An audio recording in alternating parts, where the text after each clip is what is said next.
ব্যাকরণে কারক করতে গেলে বিপসা কথাটার সঙ্গে আমাদের পরিচিত হতে হয়। বিপসা কথাটার অর্থ কি? না পুনরাবৃত্তি।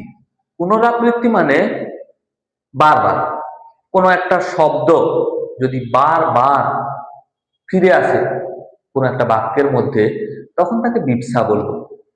কারকে সাধারণত তিন প্রকারের বিপসা দেখা যায়। একটা হচ্ছে কর্মে বিপসা, একটা হচ্ছে করণে বিপসা, আর একটা হচ্ছে অধিকরণে বিপসা। কর্মে বিপসা কি? যখন কর্মপত্রার পুনরাবৃত্তি ঘটবে, মানে কর্মপত্রা বারবার উচ্চারিত হবে, বারবার বাক্যে ফিরে আসবে, তখন তাকে বলবো কর্মে বিপসা।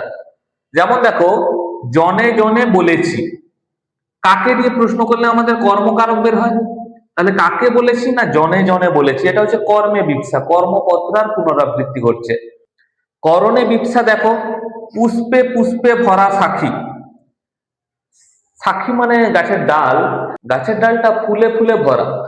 তাহলে কিসের দ্বারা ভরা? না ফুলে ফুলে ভরা। তাহলে এই যে পুষ্পে পুষ্পে কথাটা,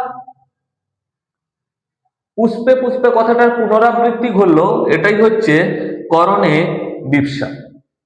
কারণ করণ পত্রার পুনরাবৃত্তি ঘটলো, তাই এটি করণে বিপসা। আর অধিকরণ পদে যদি পুনরাবৃত্তি ঘটে, তখন তাহলে তাকে বলবো অধিকরণে বিপসা। অধিকরণ কি করে জানা যায়? না কোথায় দিয়ে প্রশ্ন করলে অধিকরণ পত্রা পাওয়া যায়। ওরে ভাই, ফাগুন লেগেছে বনে বনে। কোথায় লেগেছে? বনে বনে। ওই অধিকরণ পত্রের পুনরাবৃত্তি ঘটলো।